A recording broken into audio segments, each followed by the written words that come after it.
I am Matt Grossman. I'm the director of the Institute for Public Policy and Social Research. We are pleased to be presenting this forum today. A couple of announcements. We do have a legislative staff training all day Friday in this room. If you're not already signed up for it and eligible, please join us. Our next forum is on October 2nd, so please come back for that one. And we also run the Michigan Political Leadership Program, and our application deadline is at the end of this month. So please, if you are considering running for office at some point in your career or becoming a leader within the Michigan policy community, please sign up to join us. We would love to have you. Without further ado, I want to introduce our Master of Ceremonies and the Director of our Forum Program, Anne Marie Schneider. Good morning. Thank you, Dr. Grossman. Well, welcome back, right? It's like coming back to school again. How many of you have attended a forum before? Oh, that is so great. I'm really, really happy to see you. So it's okay for me to say, good to see you again. Welcome back. It's like starting the first day of school. So I hope that I have the same response at the end of our series this fall and in the spring. This one we're going to focus on the census, but I think it's really important to acknowledge the day. So today is a day of reflection for many of us, and I think most of us, as it should be. It's the anniversary of September 11, 2001. I'm wondering how many of you remember where you were when this awful thing happened. Raise your hand way up. Do you remember where you were? Very good. How many of you were not born at the time? Well, this occurred to me. I work with young people, and I really have to always sort of stay on top of it. Well, are they aware of this? Do they know who Roberta Flack is? Do they know, these kinds of things? And so I was having a conversation with Leah, who helps me out with the forums, and she said, I remember that day. I was 3 years old. My mother was taking us to preschool, my friend and I, and she stopped the car, and she turned it around and took us back home. And just seeing how all of the adults around me were so upset is something that's in my, ingrained on my mind. I'll never forget it. And when she described it, I thought about my first big traumatic event, and that was when John F. Kennedy was shot. So some of you are shaking your heads. Thank you. Thank you. I'm not the only one who remembers that. So those are the kinds of things that are important to remember. But as we look at the past and remember those important things in our history, it's also really important to look to our future. And I think that's what we're doing today. We're looking at the Census 2020 and seeing what it means to the state of Michigan, what kind of impact it can have for us. We really want to take full advantage and live the census to its full potential. We have some amazing and I really do think amazing panelists with us today. I've spoken with every one of them, and they know the details of the census and also the big picture of, again, what it can mean to our state. We're going to start off with Marilyn Sanders, and Marilyn is the regional director for the U.S. Census Bureau. She's based out of Chicago. She's contributed to several of the census programs over the years. I shouldn't say several, maybe 3 or 4, because they only happen so often. So she's going to talk with you about the process of the census and how important it is, and the specifics of what it means to Michigan. And then we'll have Professor Noah Durst. Dr. Durst is an assistant professor, actually, in the School of Planning, Design, and Construction. He's with the Urban and Regional Planning Program at Michigan State. He's going to look at lessons learned from previous census taken and the implications for research and policy making reflected in the census count once it's completed. Joe Scantlebury is with us on my left. Joe is the Vice President for Program Strategy at the W.K. Kellogg Foundation in Battle Creek, Michigan. And he is, like the foundation, very focused on improving the lives of children and families in our state. He's going to reiterate that mission and reflect on how the census can impact the children of our state.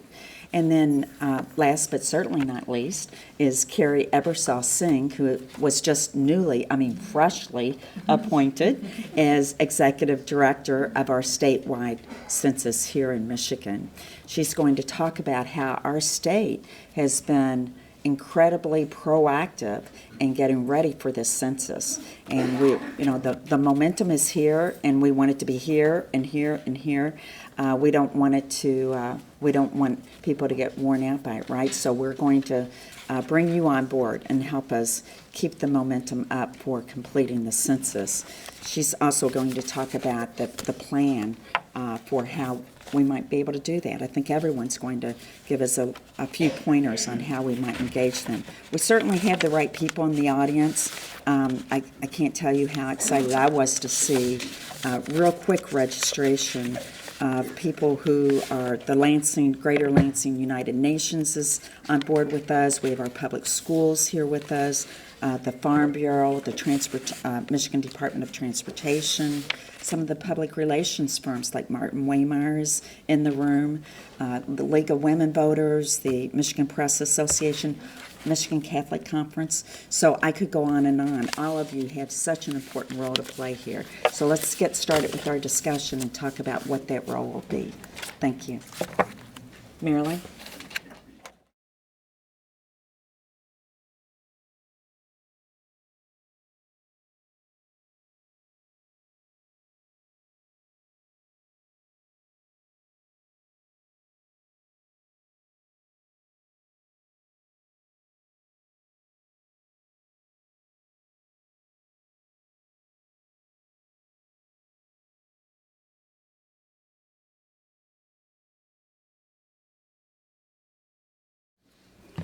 Good afternoon, and thank you. And so it's 12:02, so I keep track of time because there's 203 days left, 202, including today, left before April 1st, 2020, which is a very monumental time frame for us at the Census Bureau, and I hope for you here in the room today.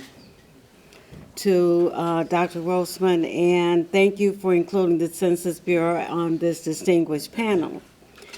As the Chicago Regional Director, I'm responsible for all surveys, decennial data collection, and data dissemination, and geographic operations for over 24 million households, 53 million people, with the state of Michigan being included in that number. I consider myself a career census employee, being that I have worked for the agency for over 43 years. I want you to consider today that the census is much more than just counting people. It is a snapshot of America that determines how congressional seats are apportioned, how state and federal dollars are distributed, where businesses choose to plant businesses, and we do all of this in support of our country. It is an opportunity every time we get this opportunity every 10 years to have our voice heard and to participate in the census. Today, we are highly confident that we are on track to achieve a complete count and an accurate census. Our mission remains to count every person living in the United States and counting them only once in the right place, and making certain that we provide to the President of the United States on December 31st, 2020, the count for our nation. So I want you to focus on some key dates as I go through the presentation. So in late April, August of 2020 is when we conduct our largest field operation. December 31st, 2020 is a pivotal date. And again, March 31st of 2021 is when we deliver the redistricting counts to the states. Article 1, Section 2 of the U.S. Constitution mandates that we do a head count. August 2nd, 1790 was the date of the very first census led by the Secretary of State, Thomas Jefferson. March 6, 1902 is the date that Congress enacted legislation creating a permanent census office. And April 1st has been officially Census Day since 1930. Talked a little bit about the decennial censuses, and most of you have heard of the American Community Survey, which used to be a part of the decennial census. The American Community Survey is now conducted on a monthly basis with over 60,000 households being enumerated, and it is a sample survey that is now a part of the census, but it is done on a rotating basis every single month. And then we have the economic census, which produces detailed information on employment, businesses, and also industry. So the Census Bureau has been around for quite a long time, and we have continued to provide the data that is useful for making decisions, both at the local level and at the national level. How do we get a complete and accurate census? So I want to start with the circle that is the first circle, establish where to count. And that's the process that we're in the middle of currently. So in order to establish where to count, so approximately 5 or 6 years ago, we started a process in an office down in Jeffersonville, Indiana, and an office in Suitland, Maryland, where we went through verifying the addresses using local GIS that were provided by the states. We also used our own resources in-house to validate the addresses and the housing units that were on the ground. So for about 5 or 6 years, we've been doing that work in-house.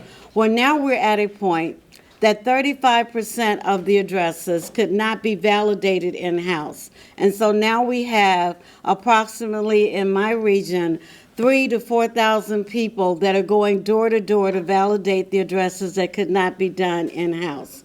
We are hiring field representatives and listers, and they're responsible for going door to door, and they do knock on the door, which is different for this census than in the past.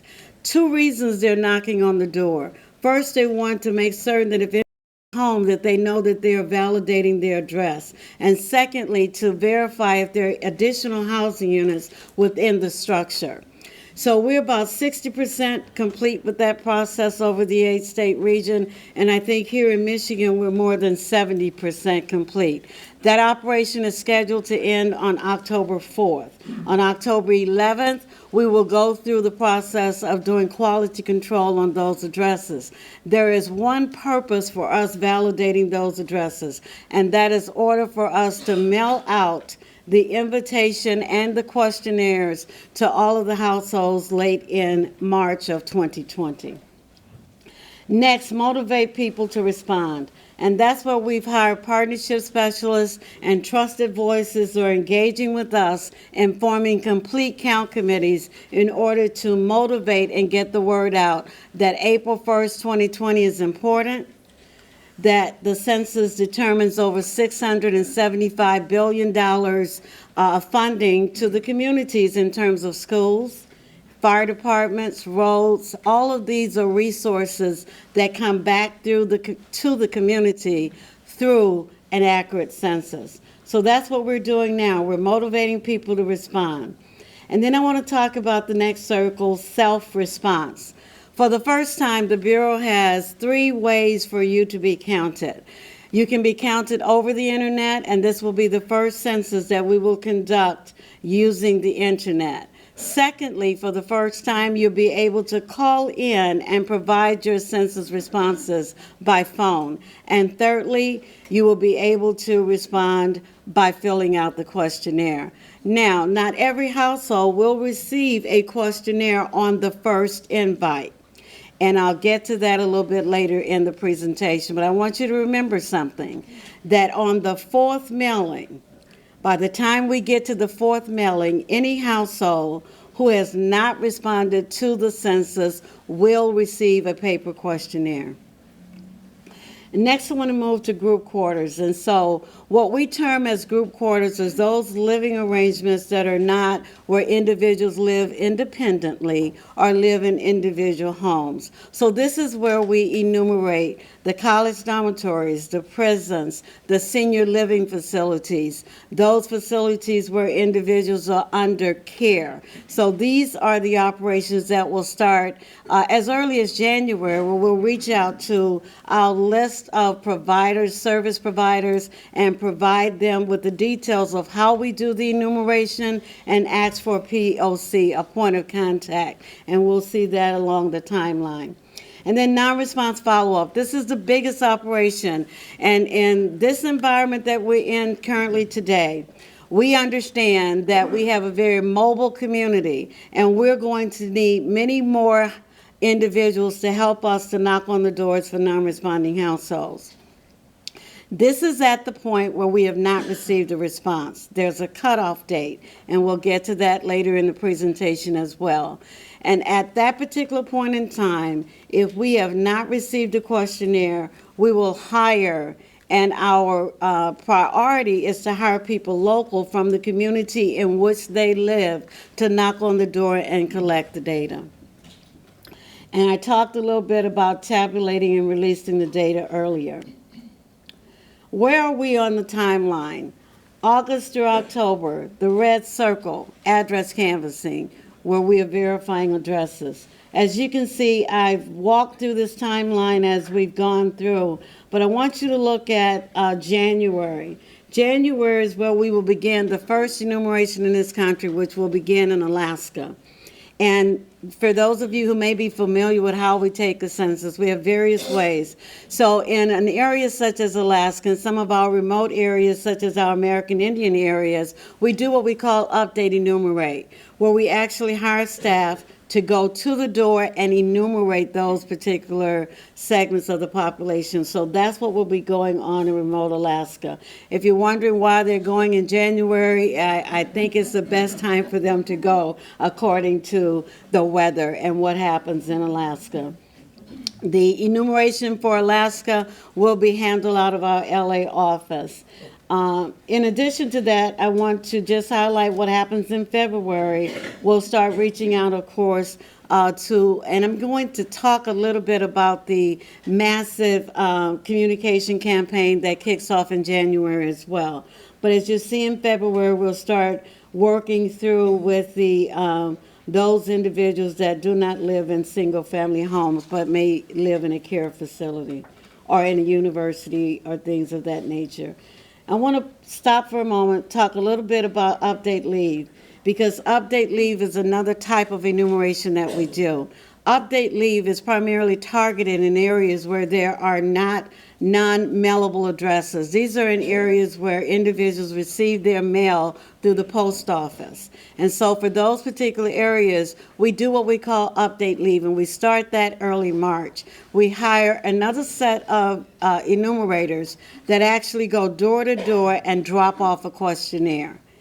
If there is someone there, they will give them the questionnaire. If not, they'll drop it off. In a lot of cases, these are your areas that are seasonal. These are where maybe individuals don't live there all year round. But in order for us to take a complete count, we must make certain that we deliver a questionnaire to every household. So I talked about this. I'm just going to let you glimpse at it for a minute, but we used the U.S. Postal Service all during the decade in order to update our address list. And this just gives you some of the other types of updates that we've gone through. The local update of census addresses is really important because this is where we give every local government the opportunity to review our address list and to provide back to us updates to that address list. And then, of course, the new construction program. So we understand that once we finalize our address list for the mail out, that there are construction that's still going on in this country. So in order for us to account for those new units that are recently built, we do a new construction program. Again, we use data to inform where we know that there has been a lot of building and construction. We also reach out to every local government because they may have things that they are planning that we want to make certain that we are aware of so that we can include it in our address list. Infill address canvassing, talked about what we're doing right now. This is a slide that I wanted to get to because it is pivotal. April 1st, 2020 is Census Day. However, as you can see, March 12th through the 20th is when we mail out the questionnaires or the invitation. And let me rephrase that, invitation. So some households will receive an invite to go online and to complete their questionnaire. So by research and the data that's informed us of where we have internet access and where we know that these individuals would have the ability to go online, we'll mail out an invite. And then, of course, within that mailing, it also will give them an opportunity to go on to call on the telephone to our contact center and to respond. The mail-out will not all happen on the same day, and that's why you see a range of dates, the 12th through the 20th, and this is so important because we need to have a support system in place in terms of people calling in with questions and in terms of giving the post office amount of time that they're going to need to deliver all of the questionnaires. So if someone says, I got my questionnaire on the 12th and somebody else didn't get theirs until the 15th, that's the plan. That is the plan on how we're going to do the mail out. March 16th through the 24th is when we'll start sending out reminders. Did you remember that you got an invite to go online? Or did you remember you had a questionnaire? Can you please fill it out and send it in? And then we'll continue that process through March 26th to April 3rd. If there is no response, again, the fourth mailing, the fourth box, April 8th through the 16th, every household that's not responded will receive another questionnaire in the mail. So even if you had one dropped off, you'll get another questionnaire.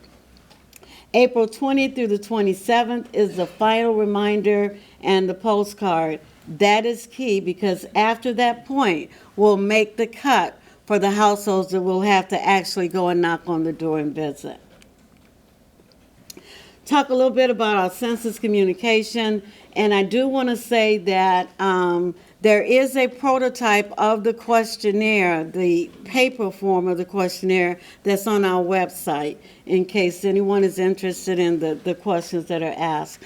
But I want to talk a little bit about the research that was done, the behind-the-scenes research that was done, in order for us to determine what were some of the barriers, the attitudes, the motivators, what were some of the things that were going to help us to inform the community and make certain that we did the appropriate outreach to the appropriate community. So this survey was conducted, and as a result of that, you'll see the communication campaign unfold. So there were specific focus groups that were done with certain segments of the population, those with language barriers, those that may not necessarily or may have not have been born as Ann was speaking of during September 11th.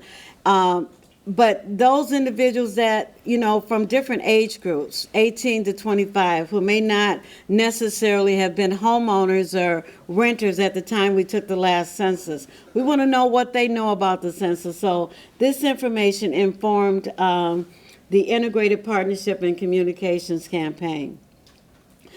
As you can see, this particular slide gives you a full complement of all of the things that are being done in order to inform, educate, and engage the public. I want to point to Statistics in School. And Statistics in School is an evergreen program, meaning it goes on all the time. But specifically, as we move towards the census, we have improved the website and provided more tools for schools and educators to use in order to inform and educate about the census. And then the next box, data dissemination. So on an ongoing basis, this is another evergreen process. that's in place. We have data dissemination specialists that will come out and do a workshop. They'll walk you through all of the data that's available on American Fact Finder and all of the information that we have. And those opportunities are available to groups, individuals.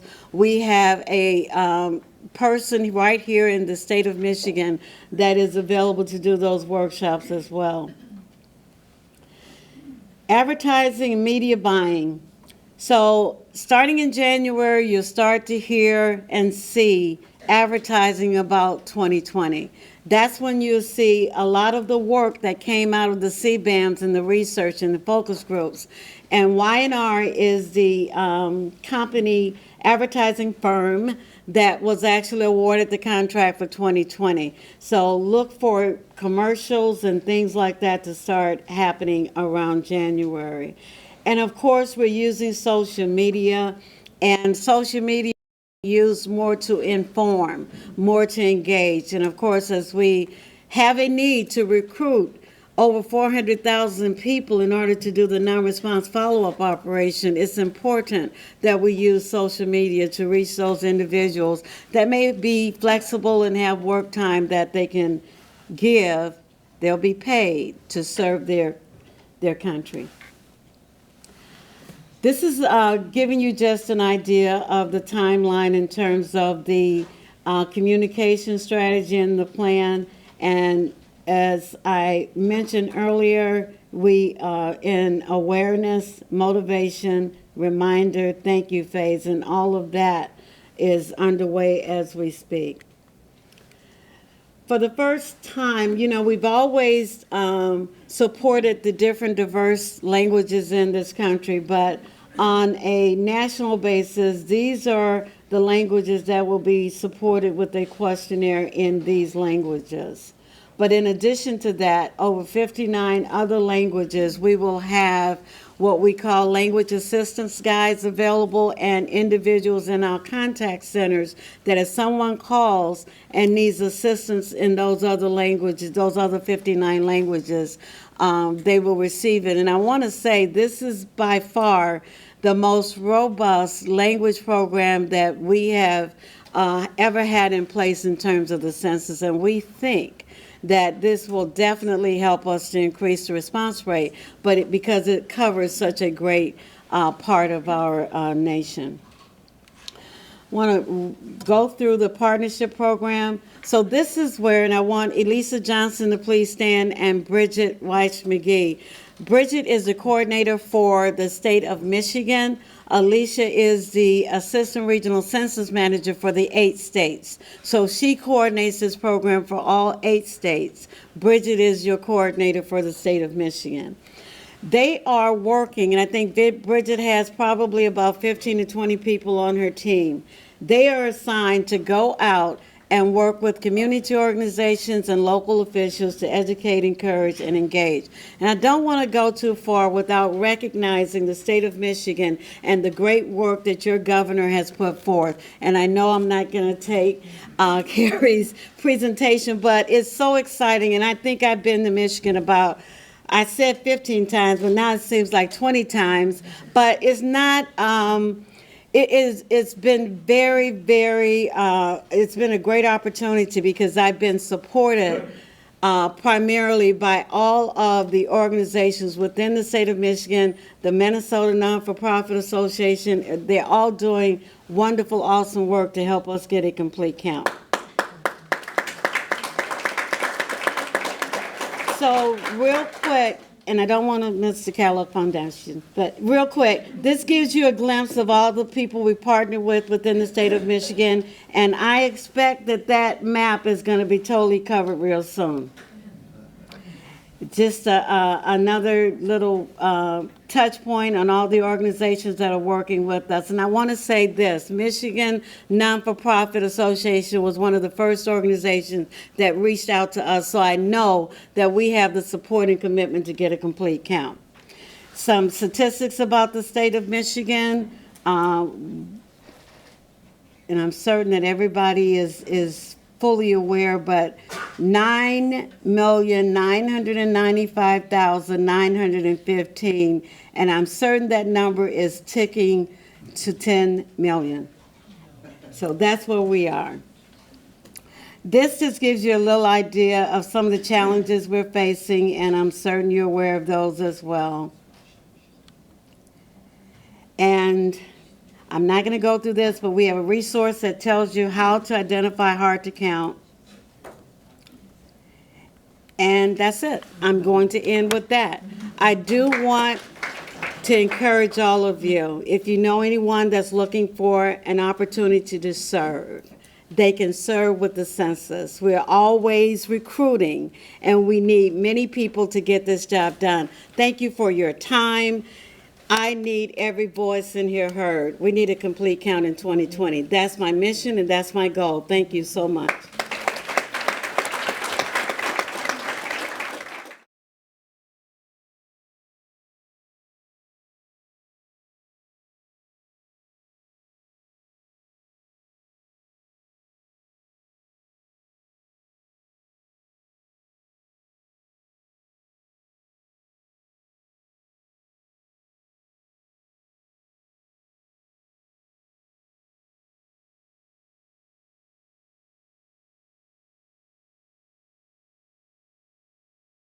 Okay, I am Noah Durst, Assistant Professor of Urban and Regional Planning at Michigan State University. I'm delighted to be here today. I will speak fairly briefly about the role of the census in guiding research, what I do as a professor, policy making and policy, the operations of policy on the ground, and then funding. And I'm actually going to talk about it in reverse order.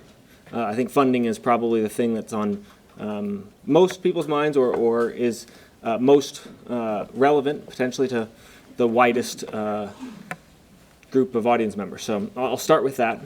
Before I do that, I just want to acknowledge Ms. Sanders and your team and the entire Census Bureau. I've worked with census data, either from the decennial census or one of the dozens of other census-related products. And I have always found that the Census Bureau is incredibly responsive, highly knowledgeable, and just so very helpful. And I'm actively using census products in my research. My students are regularly collecting census data, analyzing it, asking for help from the Census Bureau to understand it and use it appropriately. And I've just always been so very impressed with the Census Bureau, the services they provide. So I'd like to start by just looking retrospectively at the census 10 years ago. Every time the Census Bureau goes out and tries to census the population, get a count of every single person in the nation, there are any number of challenges in identifying every person.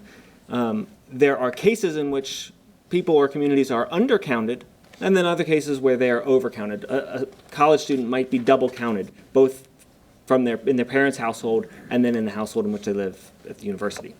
10 years ago, African Americans, Hispanics, and Latinos, renters, were undercounted systematically, and owners, non-Hispanic whites, were somewhat overcounted. This is a net over or undercount, so you're taking both the positives and negatives. This has direct implications, as I'll discuss, for funding, research, policymaking.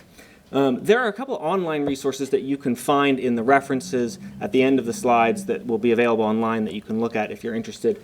But they're very useful online mapping platforms that would let you go to your community and see if there are any neighborhoods or communities nearby that might be at risk for an undercount based on statistics from 9 years ago. So you would be able to look at both the characteristics of the community, the income composition, racial, ethnic composition of that neighborhood, and see statistics on how likely that community was to respond to a mailing, or the first mailing or second mailing 9 years ago, to give you a sense of whether that community might be at risk again of an undercount.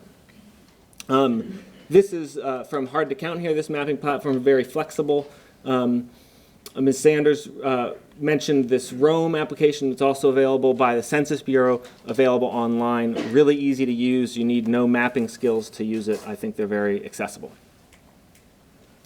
So that's what we know about the census 9 years ago, who was undercounted. And you can zoom right into, these are maps of, this is mostly Detroit the suburbs around it. So you can see many of the neighborhoods that are at most risk in Michigan are located in that downtown, midtown, and the outer residential areas of Detroit are at most risk of being undercounted in the state.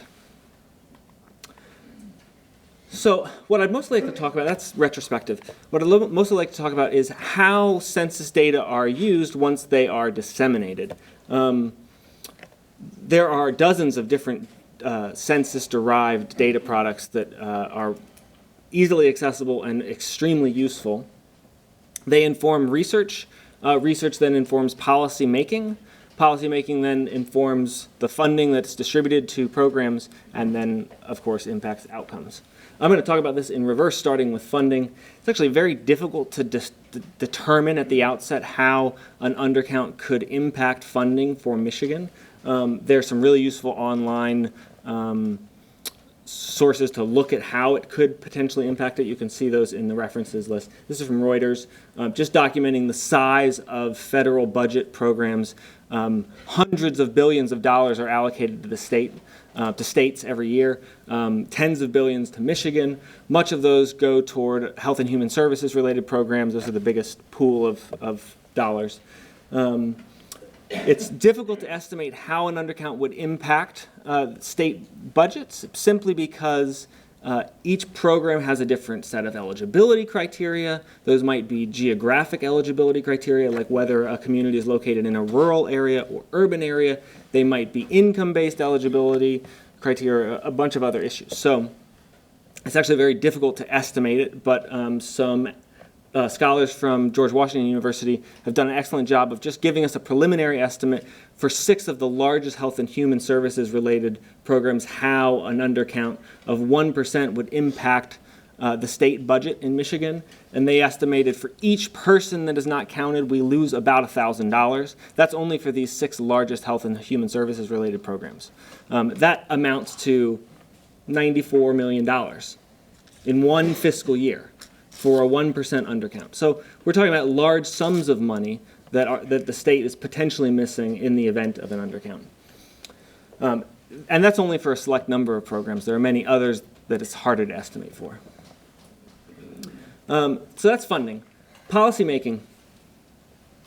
Census data are used for lots of activities that inform policymaking, but some of the policymaking issues that are probably most relevant or that you're most immediately aware of are apportionment, the distribution of seats in the House.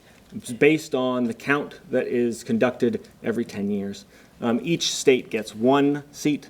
The remaining of the 435, 50 go to the states initially, and then the remainder are split up based on state population.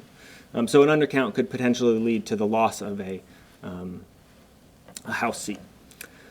It also informs, the census also informs the drawing of those electoral districts themselves. So the drawing or redistricting process is based on the census count, and so an undercount in specific areas could obviously have important implications for how those electoral districts are drawn.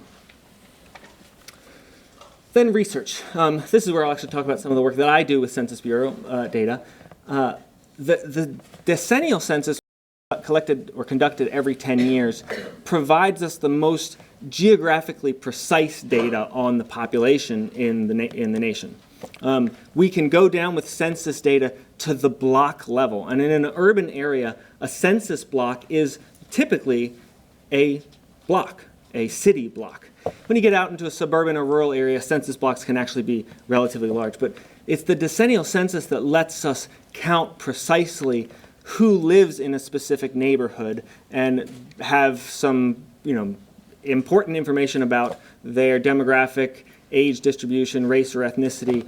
And these data are essential for a lot of the research that I do as a scholar. So, to give you an example, I had mentioned redistricting. One of the things I do is, conceptually related to redistricting. It's research on how cities expand their borders through municipal annexation. Cities change their jurisdictional borders all the time. This map shown here, based on research I did in South Texas, shows cities expanding around low-income Latino communities, but refusing to annex them, refusing to incorporate those low-income Latino neighborhoods into their city.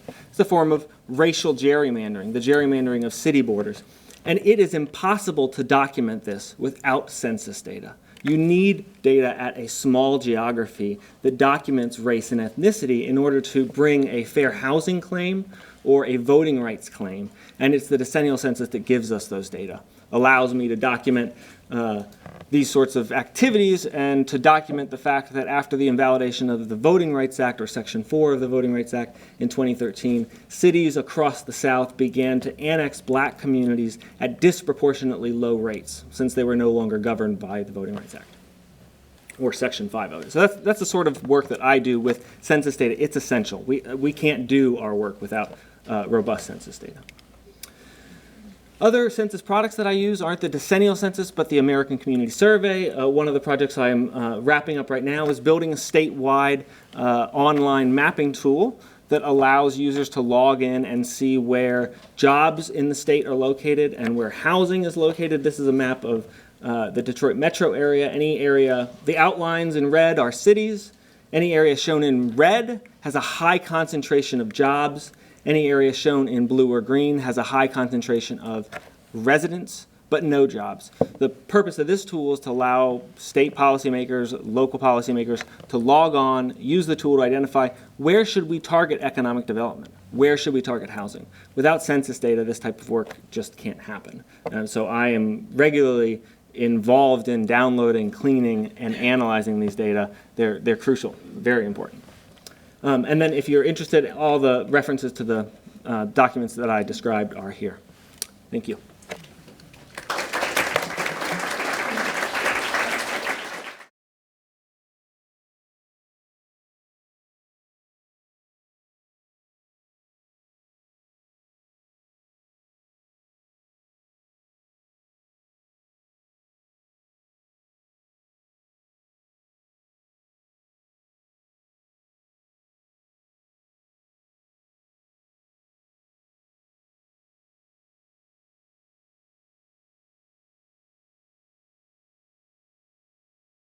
Good afternoon, or good morning still. My name is Joe Scantleberry, and I'm one of the vice presidents for program strategy at the W.K. Kellogg Foundation. And I have the honor of supporting the teams that do our place-based work. Our place-based work, some of you may know, is in some really interesting places. Here in the state of Michigan, primarily Battle Creek, Detroit, and Grand Rapids. It's in New Mexico, Louisiana, Mississippi, the border provinces of Mexico, Chiapas and Yucatan, and in the central corridor of Haiti, as well as the southern tier of Haiti. And when you look at all of those places and you look at the demographics in those places, beyond Battle Creek, of course, right? That's hometown. Y'all know that, right? Kellogg, Battle Creek. You saw the cereal boxes, you remember? Okay. When you think about all of our places, one of the things we see in all these places is we see that these are places where there's long history of inequity. And as a foundation, we're very clear that we believe, and we know that you believe, that all children deserve the opportunity to thrive. All. And we know that children thrive when they're in families that are secure and capable, but also in communities where there's equity and equity of opportunity. And so as a foundation, a lot of our grant making is grounded. I would say almost all of our grant making is grounded in that core value, believing that communities, frankly, help themselves. And how do we partner with communities and leaders in communities? And I think for my portion of the presentation today, I'm here to celebrate Michigan.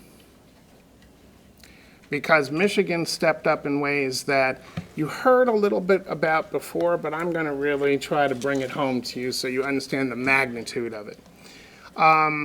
First of all, Census Bureau staff, wherever I've met Census Bureau staff and wherever other funders have met Census Bureau staff, what we find is professionals who are focused on the project at hand, clear adherence to the Constitution, professionals committed to getting it right.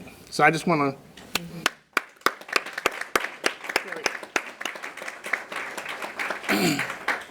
as a foundation, when we stepped into this work, we stepped in because we understood and we learned that historically, children are undercounted, period. I'm sorry, I'm messing up my own presentation.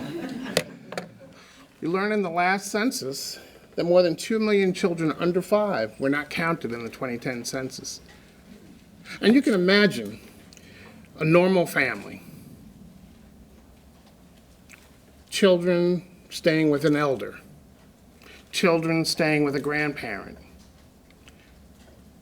a young adult who comes back home with children, census worker comes by or someone asks, who's in this household?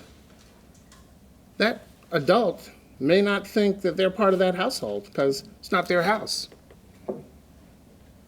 You can imagine children in a foster family who may not think, the adult there may not think that those children count. And so on, and so on, and so on, and so on. And as we learned that, we grew concerned that some of the challenges in this year's census, what I'm going to say, and I'm not looking to our federal colleagues here, but some of the underfunding in actually executing the census would actually lead to a further undercount. Some of the language in the debate, yes, we know, political debate, I'm wearing red and blue today. Okay, I know I'm supposed to wear green, I apologize. But I'm wearing red and blue simply because in Michigan, we are red and blue, and guess what? In Michigan, we understood that every Michigander had to be counted. Your leadership in this state, both legislative and executive, answered the call, found the resources, made the commitment.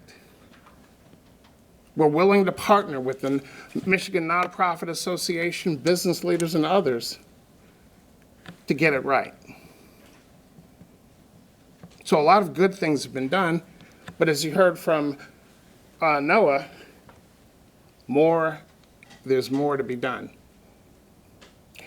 On your table, you'll see the 2020 census. When everyone is counted, everyone thrives. You'll see some references here. I encourage you to link in, share again, because there's work to be done. Let me share the power of this work. We all know and can appreciate that a diminished count will have an impact on the resources that come to this state. Any debate about that? I'm just looking for head nods. We're all there. This is a policy group. This is a research group. You all get this. So I'm not going to propound and beat the horse. But what we don't always understand is what can our efforts do? And one of the things that one of my colleagues in New Mexico shared that I want to share with you. In New Mexico, the collaborative partners there realized that they were going to have a problem because they had a huge state, very rural, large tribal population, large Spanish-speaking population. They thought this was going to be a very, very hard population to count. So they estimated that they were only going to have about 68% turnout, right? As they started sharing information about the census and why it mattered and what impact it had on resources for roads, like Michigan, do we care about roads? Road funding. The impact it had on Head Start funding. right? The impact that it would have on Head Start funding, the impact that it would have on the resources that would help us around water issues, resources that would help us around, I don't know, community development and economic development, as you heard earlier. As they shared that information, what they found was a 94% response in some of the research they were doing among populations who they estimated they would only get 68% participation. I'm sharing this with you because a little bit of effort, proaction, partnership make a big difference. And they make a big difference in particular in communities where somebody knocking on the door might not exactly be welcome. Now, I'm not originally from Michigan, although I'm claiming it now. I've learned to fly, fish, and everything. I'm here. But growing up in Brooklyn when I did, somebody knocking on your door, who are you? You might not even get a response. We also know that for some communities, the idea of anybody official or official looking or sounding who's not familiar, you're not going to get a response. And what I'm happy to say is that here in Michigan, the conversation on who should be responding to the timetable that Marilyn laid out, who should be preparing to do this work, how we should do this work, how we should think about culture and language, is being done in a very smart, proactive way. So much so that in the other places that I work with, they are trying to study what Michigan's doing. Okay? So Michigan, well done. Well done. Now, I know that there's going to be some Q&A, and maybe some folks who want to have partisan conversations around all of this, but today is 9/11. And Anne Marie kind of opened it in a profound way that I wasn't ready for. So I'm going to go off script. That morning, I was driving to my job in East Harlem, coming across the Brooklyn Bridge, and I wondered, and it truly was a beautiful, crisp day. It was beautiful outside. And I wondered, what the heck is going on? Why is this traffic stalling? As I turned around from, those of you who visited Brooklyn know that there's the Watchtower building, there's a ramp that gets onto the Brooklyn Bridge. I'm trying to go up the FDR. And wondering, what's going on here? It's 8 o'clock in the morning. Why is everything stalled? As I'm coming across the bridge, seeing all these fire engines streaming, turn on the radio, and I'm listening, and I hear a plane hit one of the towers. So I look up, but I can see the tower, and I'm thinking, it must be a small plane. Got swallowed in the whole building. What an idiot. How'd they miss, how'd they hit the building? Fire engines streaming across, and everybody's merging in almost a ballet-like, un-New York kind of way, like traffic moving out of the way for the fire department. As I turn on to the FDR, I learn about the second. And at that moment, as we all did, we realized that this was an attack. So I race up to East Harlem. My offices at that time were in the basement of the Johnson housing projects. And at that moment, that impoverished community was the safest place on earth because we all said, nobody cares about poor people. Ain't nobody gonna bomb poor people. But as the day went on and people were walking up the length of Manhattan to get to the Bronx, to get to the bridges, to get home, all throughout that community in East Harlem, poor community, people were handing out water, comforting people as they came up dust covered from below the city, from below 14th Street. What I experienced at that time is that there was no distinction between who was in our country at that moment, who belonged, who didn't belong, who counted, who didn't count it. There was no them. There was just an us. Us together. So as I close, and I think about this census, what Michigan continues to demonstrate is there's just us together. And I hope that's the spirit in which we continue to move the message, share this information, and make sure that every child, every family, and that everyone counts here in the state of Michigan. Thank you.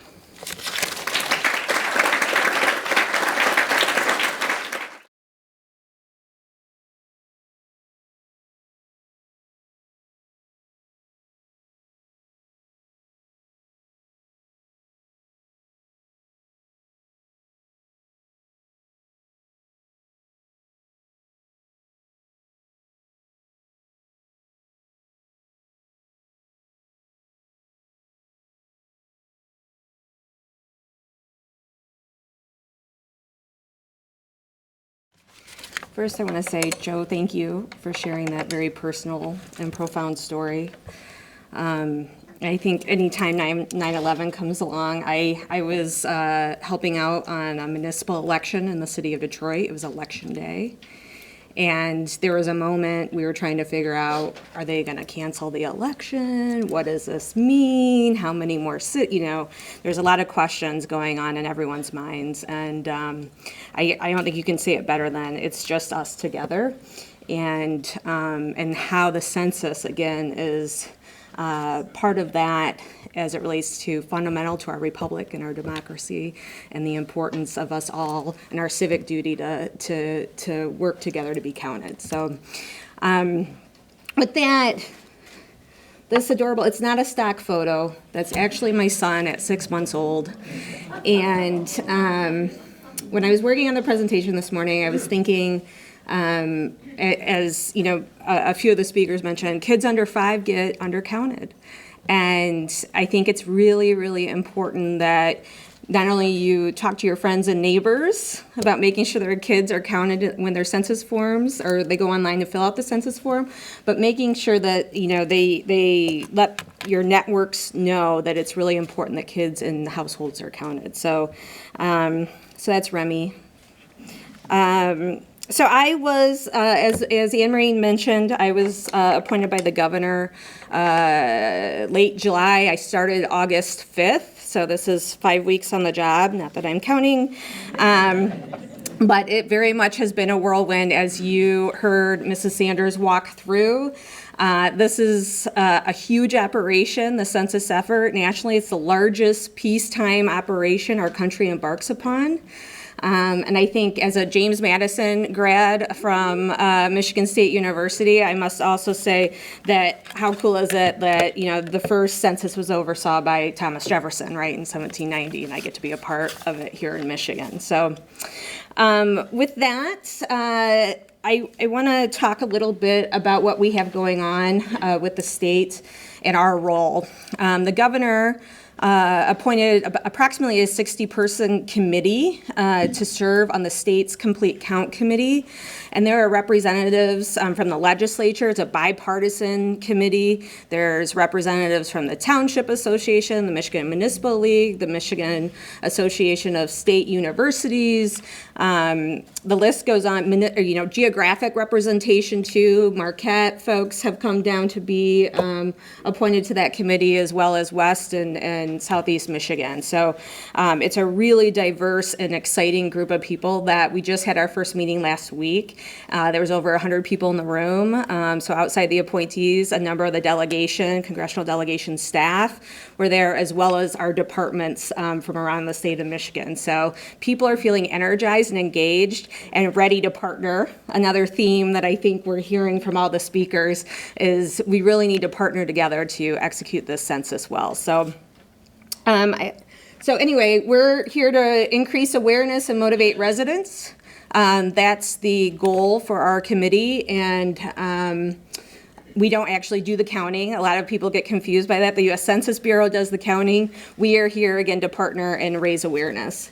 Also, recognizing government's unique role here in the state of Michigan, or everywhere, but we have a lot of public-facing entities and communication structure and offices, and we are working hand in hand with the departments to ensure that we are using every public-facing avenue we have in our capacity to ensure that folks are aware of the census, engaged, and prepared to participate come March of next year. So that's our role. I know this map is probably a little small, so now this is draft. I know we have some reporters in the room. So this was presented to the state committee last week. It has not been formally adopted, but what was presented was a little bit about our mission. Guess what? We've been growing. That's good news. Unfortunately, we lost population in the last census. We were the only state to lose population in 2010, but we have been growing by all estimates. And we need to ensure a complete count. We want to tell our story of not only the growth, but the economic opportunity that's here in our state. And we've already touched upon the importance of those congressional delegation members. We've been very lucky over our history to have some very powerful committee members from our congressional delegation. And we want to ensure that we do our best to get a complete count and hopefully protect the seats that we have. And then last, you'll see in the map, the Midwest, the dark green, and our state demographer, I don't know if Eric's in the room, but state demographer Eric Guthrie helped prepare this map, so I want to give him a shout out. The Midwest does really well in terms of the self-response phase, so that's prior to the actual enumerators going door to door. Michigan had in 2010 a 78% self-response rate, which was tied for 5th in the nation. Pretty cool. But my question is, do we have any Wolverines in the room? All right, there we go. Spartans? There's a few more. All right. Any Badgers? Oh, we got one. Listen, you guys are like number one for the last two censuses in terms of self-response. So in 2010, you had an 82% response rate, but I think you're going down this year because we're going to do our best to compete here for that 82% self-response rate. So now, with that said, this is a hard goal, okay? Because I'm gonna rattle off a few other statistics from the CBAM's, the Census Barriers and Motivators study that Mrs. Sanders was referencing earlier. So prior to the census, they do a study 2 years in advance that in 2010, so in 2008, they did a study where when asked, there was 85% of folks that planned on filling out their census going into the 2010 census. 85%. Now, they later found that there was still about a 10% drop-off. People kind of over-predicted that they would, go through and follow suit and fill out their census. This time, the recent CBAM study, the respondents, there was 67% plan to self-respond in the 2020 census. So we have a huge challenge in front of us. There are hard-to-count communities, which I think Joe very eloquently described in terms of the challenges in getting everyone counted there. But there's also a number of folks that would typically self-respond that are thinking maybe they won't do that this time. So we need, again, to raise the awareness and educate people on the importance of the census. So anyway, that's a little background on our mission and census and the challenge that I give to all of you to partner with us. Now this, I don't know, I'm not a PowerPoint expert, so bear with me on some of the graphics. And you can see the Census Bureau is the smallest dot. It's not because it's the smallest operation, it's the largest operation, but it's the core and fundamental piece in the foundation to, the entire operation. They're the ones that do the counting. They do a huge role in public awareness. The Michigan Nonprofit Association, MNA, as you heard, is one of the first in the nation to step up and carry the banner as it relates to census work here in Michigan and beyond. So thanks to them for helping lead the way over the last couple of years. This is what's been wild to me as I've come into this position is the local complete count committees. So there's, you saw Mrs. Sanders' map earlier in terms of there's municipalities, townships, counties, each that have complete count committees. So in one of our, roles or one of the things I'm considering part of my role as I work with our state complete count committee is how can we bridge all of these operations in the field as the Michigan nonprofits are engaging nonprofits through their 13 hubs around the state, as there's many local complete count committees and different municipalities and local governments are putting resources behind their census operation. We want to help partner with all of those efforts to make sure it's comprehensive. So that's just a little bit there, I think. Oh, there's my kid again. He's 2 now. That's from his daycare. But again, remember to count your kids and please pass the word on that. And I look forward to partnering with you all as well as the panel. So thank you.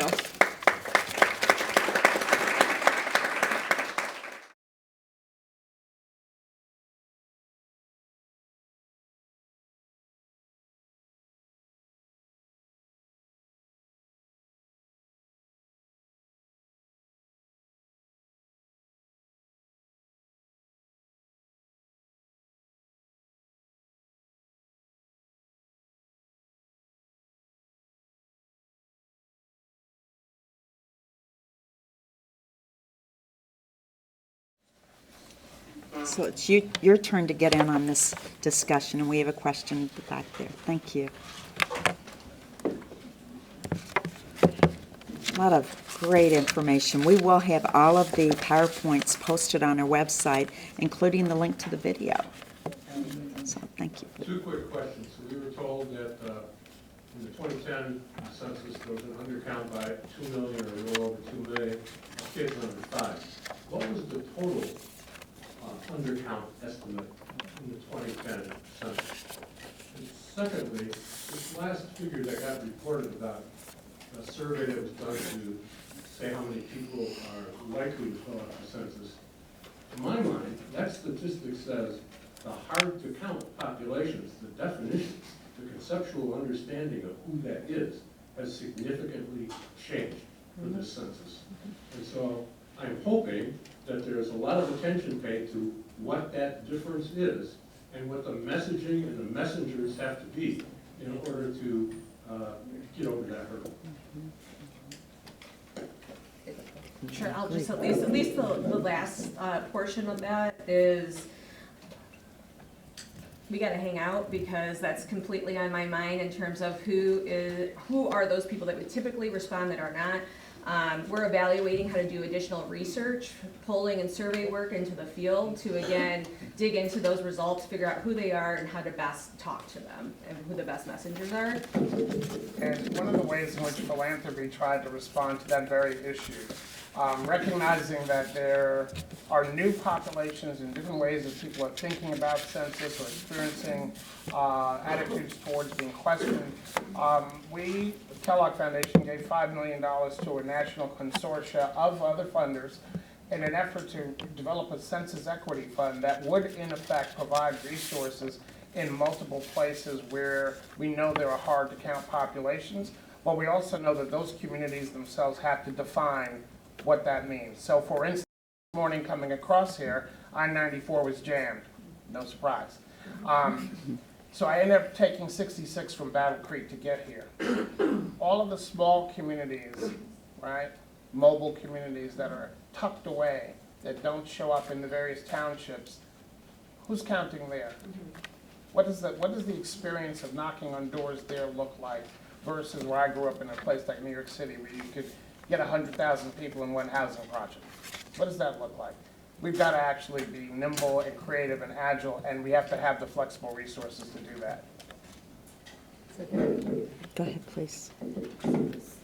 Just a couple of comments. So we talked about complete count committees and the map, how we're reaching out to the local governments.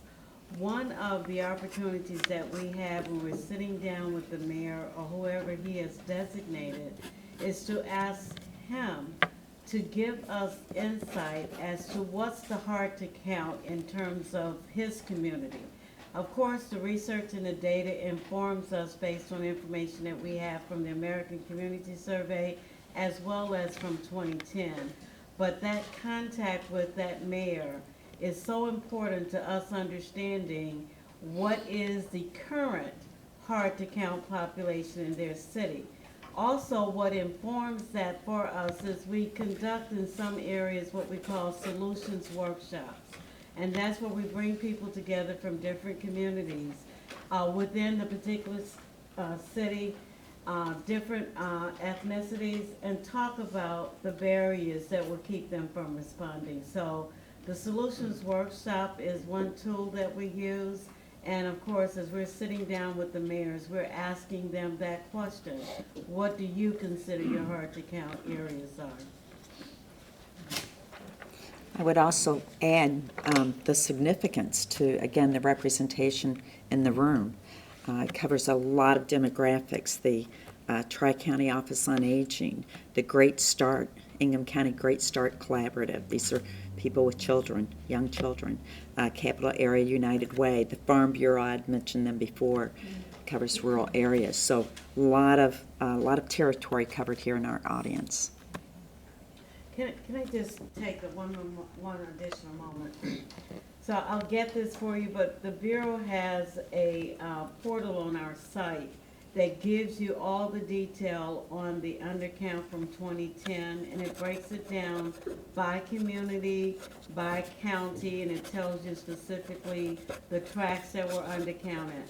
So at the end and during the census, we do a post-enumeration survey, and that survey is used to determine the over or under count. But I will get that information for you, but we do have a lot of detail on 2010 to get down to the individual levels of where the undercounts were and in what segment of the population the undercounts were in 2010. We can send that out to our registration list and post it on the website as well. Thank you, Ms. Sanders.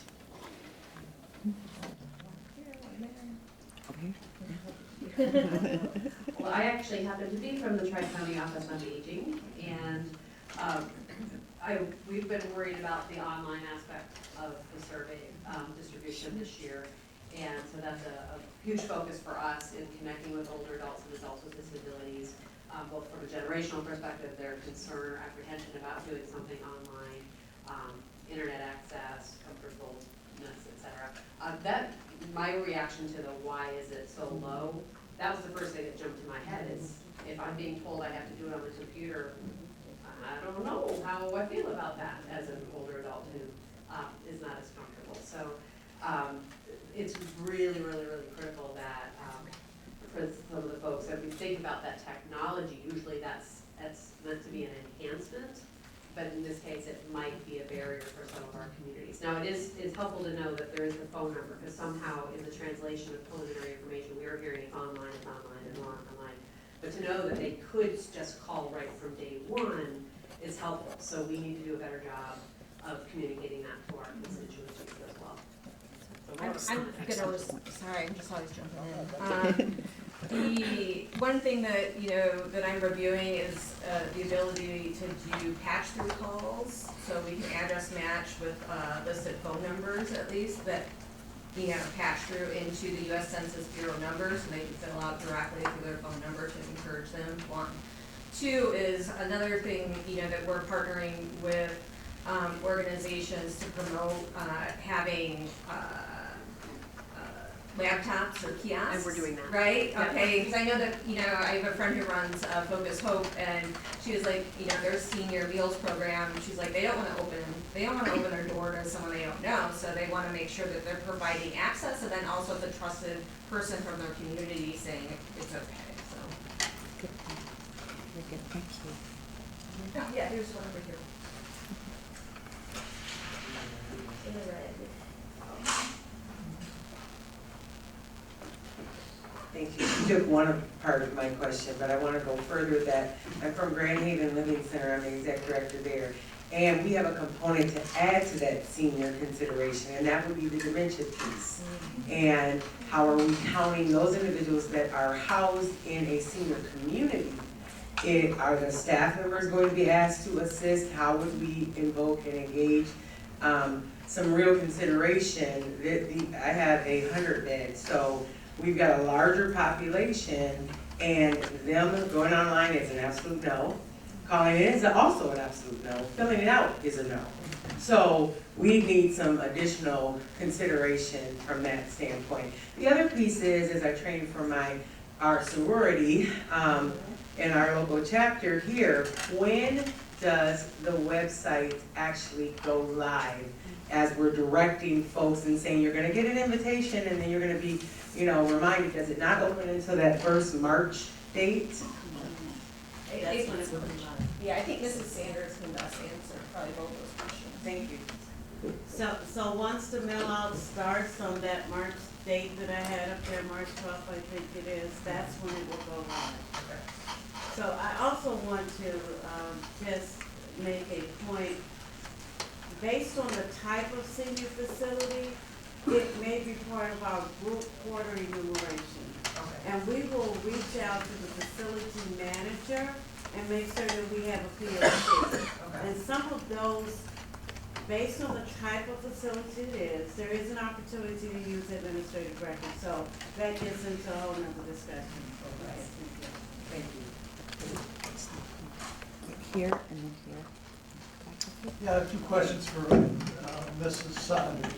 One is maintaining privacy of the individual respondent's data. After the data is accumulated, is the individual's response data destroyed so that the researchers or anybody can't go back and look at the individual's data? And then the second question is, what do you do to maintain or guarantee the validity of the data? For instance, there may be some respondents that think that they answer truthfully, it may adversely impact them. Okay, so every employee is sworn for life in terms of the data stewardship and making certain that any data that is collected is protected. But in addition to that, no data is ever released without it being released as statistical data. So that's how we safeguard the data.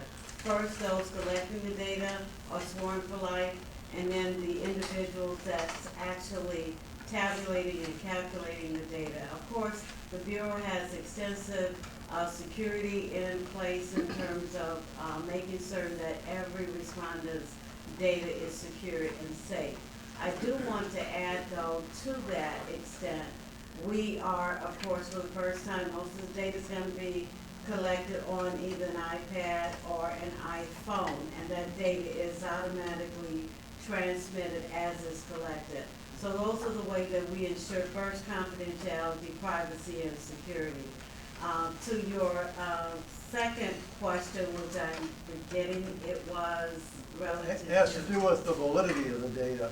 In other words, some respondents may feel that if I answer truthfully, it may come back and adversely affect me. For instance, maybe a person lives in Bloomfield Hills but has no income. How that doesn't. Okay, so the census is 10 questions, right? And so basically, based on the review of that data, if we find that we're missing some data points, we'll give a call back. But the Bureau has several quality control measures that are in place as we're collecting the data. So in addition to, as I talked about, non-response follow-up and the staff that goes out to collect the data, there's a quality control that's done on that data at the time it's being collected and then after.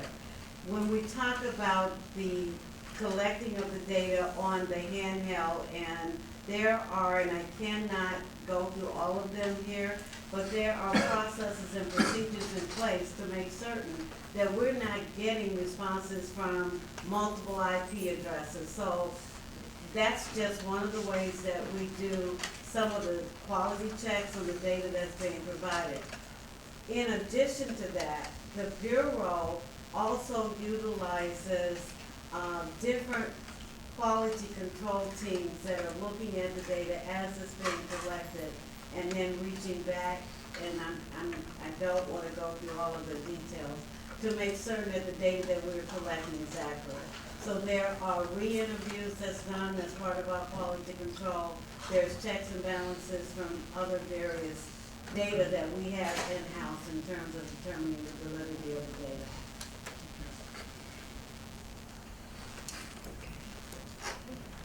Thank you. My name is Linda Delgado Kip, and I'm here representing the Mexican Latino Hub Alliance. My question is, as a Mexican American, how is the census this time going to work with those Mexican Americans, Hispanic Latinos, who currently may not feel safe in participating in the census?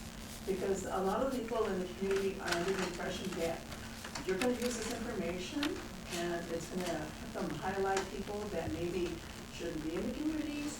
And with our Alliance group, we're trying to, now we have a health care coming up, and we'd like to be able to give people, this is coming about, it is to your benefit to participate in the census. What can I tell them to assure them that nothing's going to come back on them? Because, you know, as we know, sometimes I've had board members that have been said things to them while they're walking down the street, and they're U.S. citizens.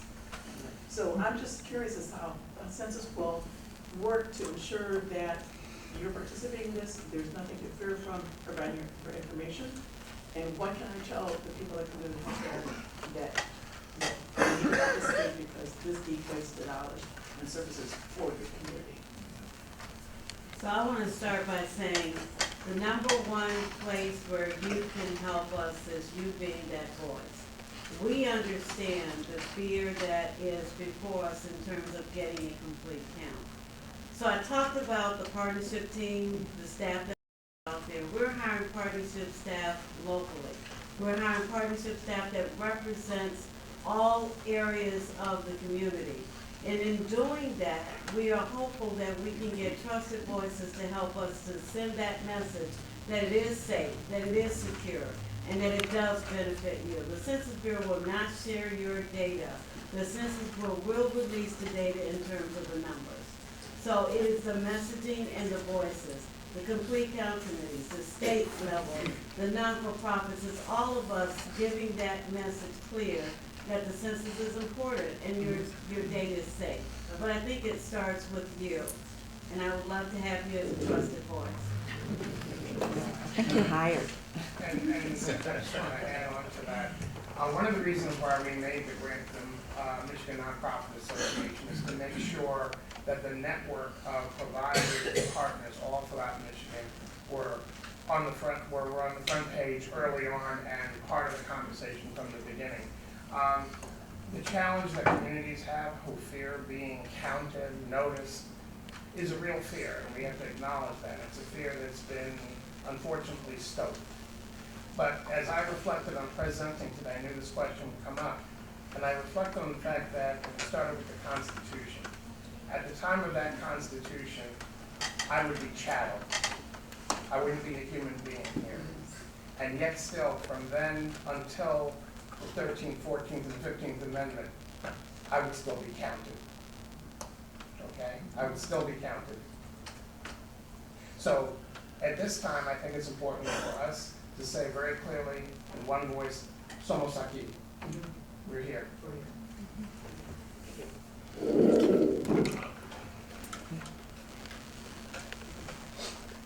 My community has an inordinate number of people that are elderly living in condos, but they're snowbirds, and they tend to, head out in November, maybe around Thanksgiving time before the snow flies, and they probably won't be back, or they may not be back until after April 1st. Are they going to be able to register early enough in my community where they get counted, rather than be counted, say, in Florida where they're snowbirding, or Texas or Arizona? So the Bureau count people where they live most of the time, right? So in terms of making certain that those individuals are counted, and there's a question, is just your address where you live most of the time. So we use sort of like it's 12 months in a year. So if you're spending 7 months at this location, this is where you need to be counted.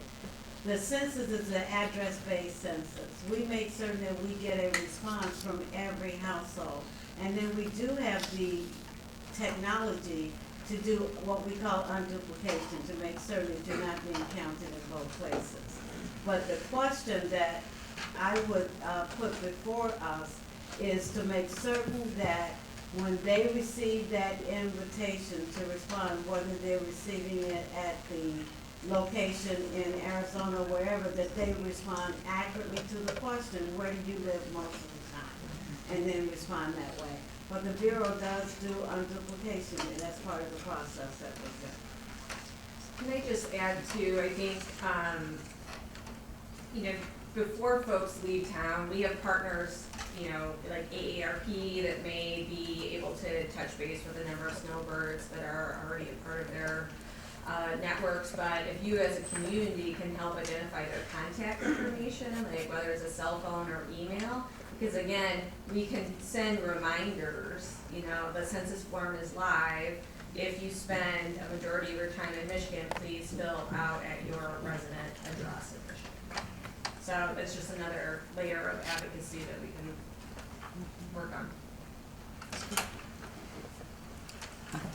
Hi there. My question is, at the state level, how much will outreach workers be allowed to do? Are we just advocating and educating, or will we be able to assist those who need assistance in filling out the census?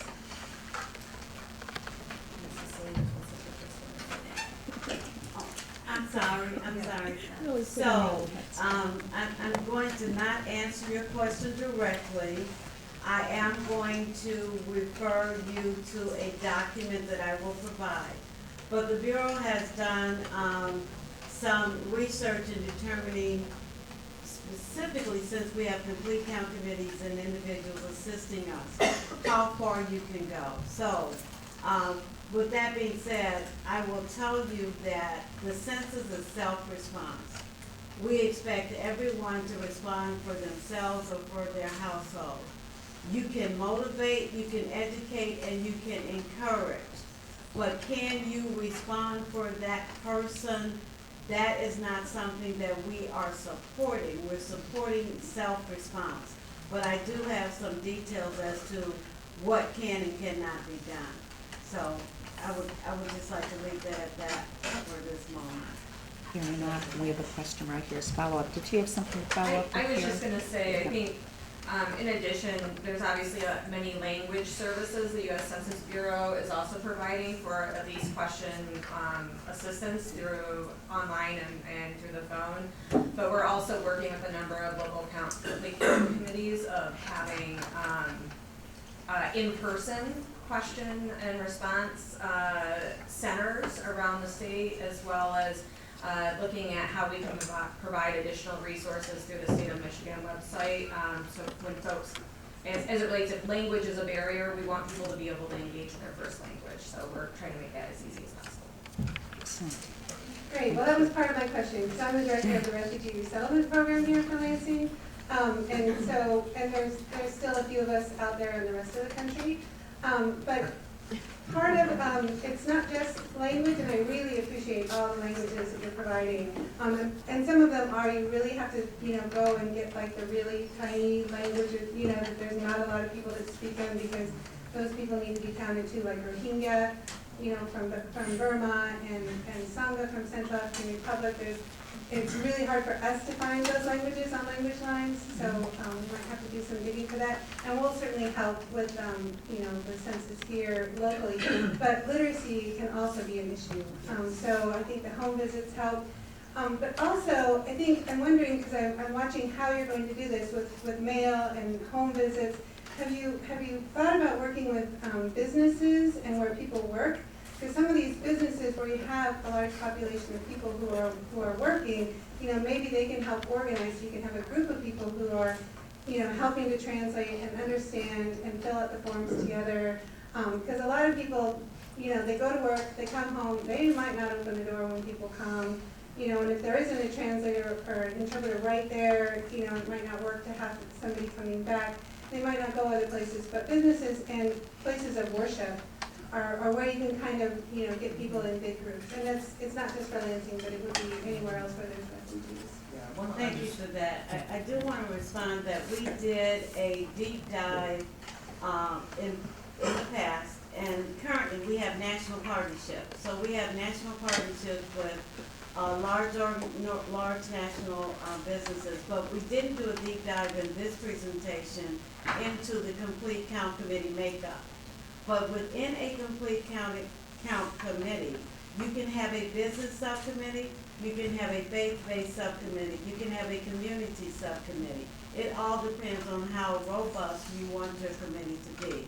But the Bureau does have, and we do have, relationships on the national level. For example, there's a national partnership agreement with the American Library Association where they will allow individuals to use their computers in order to respond. In addition to that, they're helping us resource and get applicants. So that speaks to those other unique specific languages. If we can get people to get online, apply for a position, and be an enumerator, they can help us get a complete count of those communities. But thank you. Yeah. Specific to the business point, I wanted to lift up the card once again because of the Ready Nation listserv here. This is a business group's effort to make sure that the business sector participated hand in hand with the nonprofit, philanthropic, government, and doing it in a way that was responsive. So if there are businesses, business leaders, folks that you have any contact with, encourage them to be part of this effort as well. Because frankly, businesses understand the resources that don't come for the roads that we can't repair is not good for business. Can I just add one quick, because I just thought about this. So in 2010, Cook County, which is the largest county in Illinois, had a complete count committee. And what they did to help inform using the business model is when the staff came in that day, they were able to see a message on their computer screen that said, "Did you get your census questionnaire? Please fill it out." So that's a really easy, unique way to get that message across. So I just wanted to point that out. Very good. And just a last little piece I would add is we have a number of business partners represented in our state complete count committee, from the Small Business Association to DTE and consumers.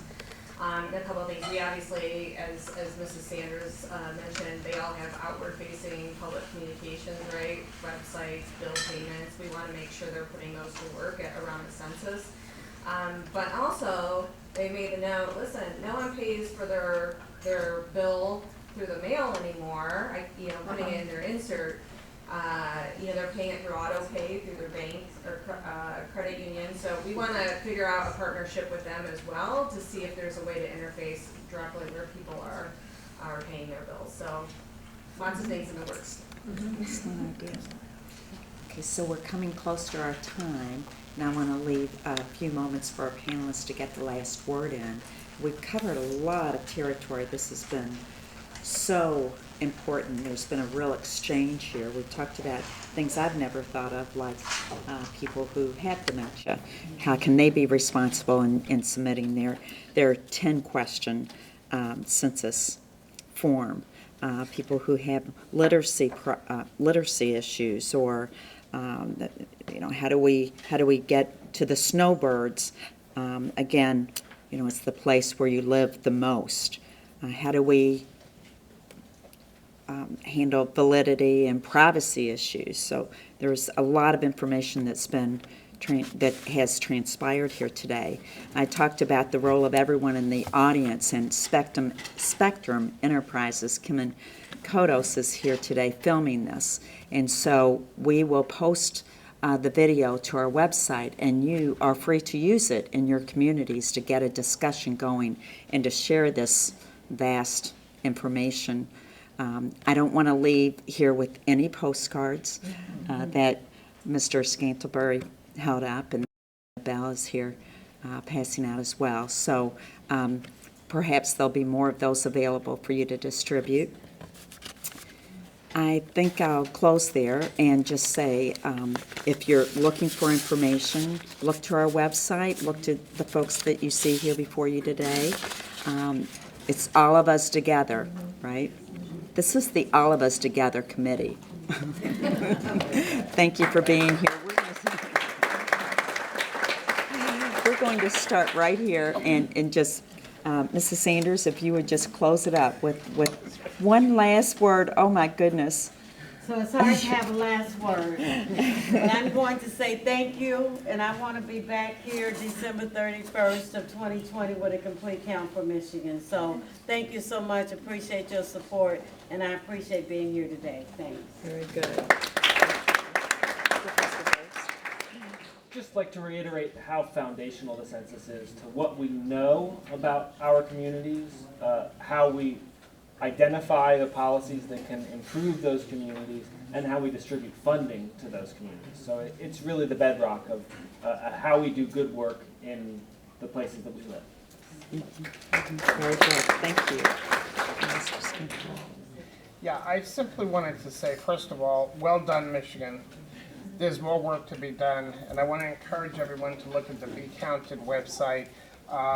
It's becountedmichigan2020.com, and you can learn a whole lot about how to continue to educate, how to engage folks in your communities, in your church or your synagogue, wherever, and frankly, empower people, right? Let's dispel the misperceptions around the Census Bureau. It's fine and fantastic and nonpartisan work. And let's just make sure everyone gets counted. Thank you. Ms. Sanders? I think just mobilize, review your own networks and organizations that you're a part of. We will be providing additional information soon from the state of Michigan as it relates to toolkits and other information. And remember, the U.S. Census Bureau does the counting, and they are hiring. So please, that's step one. We need to make sure they have a full staff to get the job done. So please share that now to your networks and you can apply for those jobs online. Yes. So I'm echoing Mrs. Sanders' pitch there. What's the site to apply for the positions? I'll provide it. Okay, sorry. Okay. But I do want to offer something. There are 5 offices open in Michigan right now. And in those 5 offices, we need managers, and we need support staff. So we have Detroit, Lansing, Traverse City, Oakland, and Macomb. Thank you so much. Very good. Very good. Well, thank you again. I certainly believe that everyone in the room has been represented in this conversation in some way. And if not, make yourself heard. Thank you for being here, and thank you for showing up on this really important day. I hope you take time at the end of the day to reflect on not only what you learned here this afternoon, but also the significance of what we're thinking about in regards to September 11th. So, thank you. Thank you.